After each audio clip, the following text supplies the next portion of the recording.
السلام عليكم ورحمة الله وبركاته. فرينتان وحن أدوبيا قبلها الصوماليات الجوردونكا ولا ليال أبايو وإذن سلامي. السلام عليكم ورحمة الله وبركاته. وحن دين رجينيا قول يقبلنيمو. وحاتين قبله الصوماليات وحاتين قبلها أدونك وغالسن. إلى هي قروح يقيمه يأسترنان يشرف بنسيه وناجينا يهرمركينا نجعلها. أنا هالكاس كدولية وحن ليهاي أبايو معاني ولا شيء قالسوي. waxaad u helisaa horta naftaada u heli oo dooro nin qiimo badan waxaad kale u helisaa wiilkaaga u heli oo u door aaba qiimo badan oo masaajidka geyn kara oo hagi kara oo mas'uuliyadiisa qaadan kara oo tusaale ku dayasho mudan u noqon kara abaayay macaanay waa mid u dambeysay bulshada iyo Soomaali u heli oo si ay dhalinyarada Soomaaliyeed oo xay ah oo karti leh oo loo helo ka qayb qaado ololaha la dagaalanka qaadka oo diid gurkaagana sharuud uga dhig nin ariga la daaqa sida ariga ninka cawska cuna oo ariga saf la gala oo asaga iyo arigu isku meel ka doontaan cawska ima geeyadaha ilaahay baan idinku dhaarshay gabdhayo Soomaaliyeed fariinta iga gudooma hadii aad qodobkaas qaadataan oo raggaas ariga la deegay aad ka qaadataan waxaad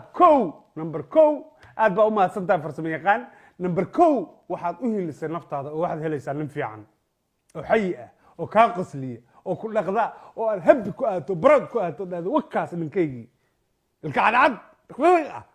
rag haddaad waxaad kaloo u helisay awlaadaadiina ubad aaba fiican baad u doortay masaajidka geyn karo mas'uuliyadiina qaadi karo masaariiftooda keeni karo xay bulshadana waad u helisayo gurkiina shuruud haddaad uga dhigtaan oo aad ragga dhahdaan ima geey nin qaad cuna oo garaarkayga ma furo oo guuleediyo uma dhalo oo guri kulama hoydo ay ardayga taga niman yahow sidii orgidi ilaa orgidayba la daaqaane niman yahow sidii orgidi shurufka badan leh idaafa haddaad dhahdaan waa positive discrimination ragga xumeeya idima leeyi waa takoorid dantooda ku jirto haddaad intaa samaysaan gabar walba ay intaa samaysaan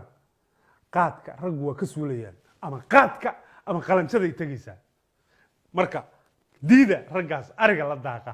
fariintan isgaarsiiya isu dirdira u buraanbura dacayadeeya ka hadla ololaha qayb weyn baad ka tihiin guushii ingiriiska waxa dhalay hooyooyin Soomaaliyeed oo duceynayo garab taagno mudaharaadyada iimaanaya ahayd ololaha Soomaaliya guusha waxa dhalinaya gabdhaha Soomaaliyeed huruufkiina uga qayb qaata oo diidmadiina uga qayb qaata oo isla qabweynaada